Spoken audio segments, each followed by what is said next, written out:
Digital breaking में बड़ी खबर, T20 इंटरनेशनल में सबसे तेज शतक का रिकॉर्ड टूटा। एस्टोनिया विराट कोहली। ये कहानी आज से लगभग एक साल पहले की, जब क्रिकेट के मैदान पर रॉयल चैलेंजर बेंगलुरु के एक बल्लेबाज ने क्रिकेट के मैदान पर तांडव मचा दिया था और एक ऐसी पारी खेली थी ना जिससे पूरे क्रिकेट जगत को हिलाकर रख दिया था।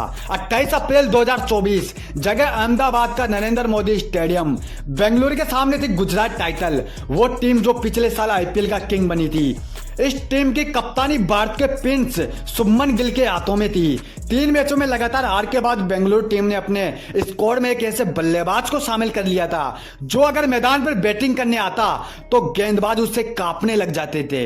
मेरे भाई, उस बल्लेबाज को केवल क्रिकेट के साथ खिलवाड़ करना आता था। उसको कोई फर्क नहीं पड़ता था कि सामने कौन सी टीम है, कौन सी टीम का गेंदबाज उसके सामने गेंदबाजी कर रहा है। उसको तो बस इतना पता था कि मेरे को मारना है तो बस मारना ही है। बेंगलुरु में उसकी आज एंट्री हो चुकी थी। गुजरात ने टॉस जीता और पहले बल्लेबाजी करने का फैसला लिया।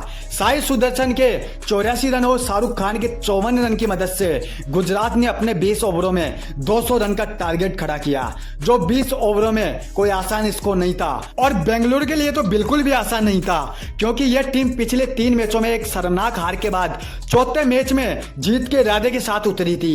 गुजरात का कप्तान प्रिंस जो अपने आप को अगला विराट बताता था, कप्तानी इसके हाथ में आने से शुभमन गिल का घमंड अपनी चरम सीमा पे था। उसको लग रहा था कि यह बेंगलुरु टीम क्या करेगी, मैं इसको पूरे ओवर भी नहीं खेलने दूंगा।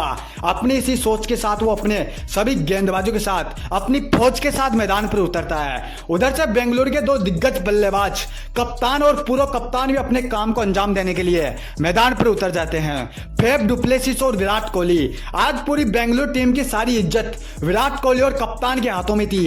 एक हार बेंगलुरु को प्लेऑफ से बाहर का रास्ता दिखा सकती थी मेरे भाई।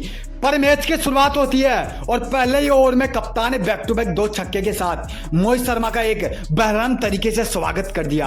अगले ही ओवर में विराट कोहली ने भी अपना पराक्रम दिखाया और पूरी दुनिया को बताया कि मेरे भाई क्यों मेरे को संपूर्ण विश्व का किंग कहा जाता है। तीसरे ओवर में एक बार फिर से कप्तान ने बैक टू बैक एक छक्का और एक चौका लगाकर गुजरात के कप्तान को सोचने पर मजबूर कर दिया।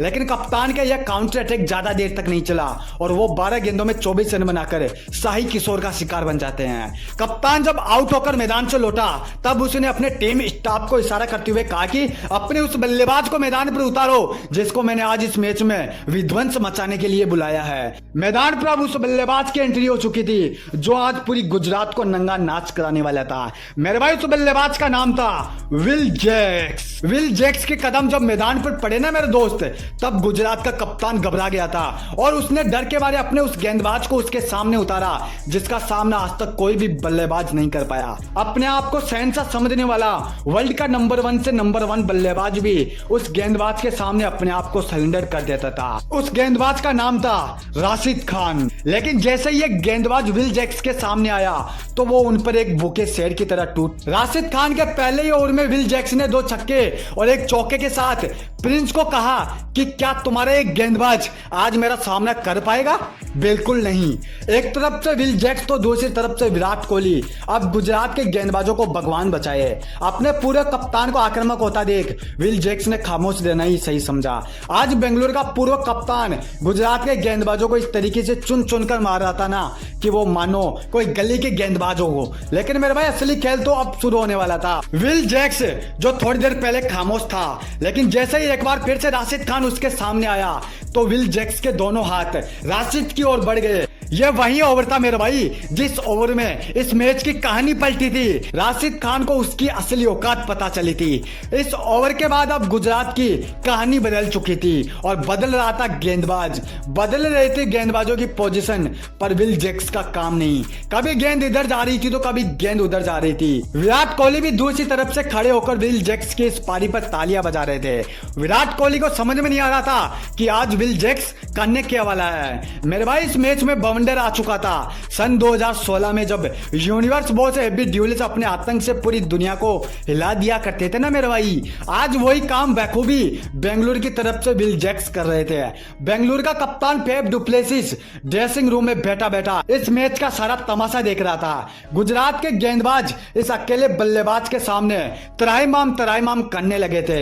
उनके सामने रैम की भीख मांग रहे थे। गुजरात का कप्तान सुमन गिल जो अपने आप को भारत का किंग समझ रहा था, उनकी आंखों से भी खून के आंसू निकलने लगे थे। वो बीच मैदान पर बेंगलुरु के बल्लेबाजों की इस तूफानी पारी को देखकर अपना मुंह छुपाता हुआ इधर उधर भाग रहा था। जिस स्कोर को बनाने में गुजरात को 20 ओवर लगे थे ना मेरे भाई, वो स्कोर अब बेंगलोर 5 ओवर पहले ही हासिल करने वाला था। पारी का 16 ओवर बेंगलुरु को जीत के लिए 24 रन की जरूरत थी। राशिद खान एक बार फिर से अपना आखिरी ओवर लेकर विल जैक्स के सामने चले आते हैं, लेकिन गुजरात के कप्तान का ये कमबैक, वो सोच रहा था कि राशिद फिर से कमबैक करेगा और आज विल जैक्स को मैदान से बाहर करके अपनी टीम को जीत दिलाने में मदद करेगा, लेकिन उसकी एक गलती इस मैच को उसी ओवर में खत्म कर देती है। ये ओवर मेरे दोस्त गुजरात अपने आने वाले इतिहास में भी याद रखेगा और राशिद खान अपने पूरे जीवन में इस एक रन के साथ विराट कोहली ने स्ट्राइक विल जैक्स के हाथों में थमाई। विल जैक्स ने राशिद की दूसरी गेंद पर छक्का,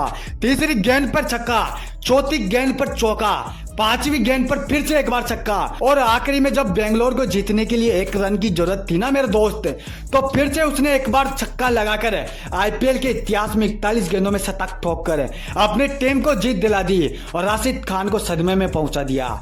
गुजरात का कप्तान जिस सोच के साथ मैदान पर उतरा था कि आज मैं बेंगलोर को उसके असली औकात दिखाऊंगा, वो खुद बीच मैदान पर तराईमाम करने लगा था।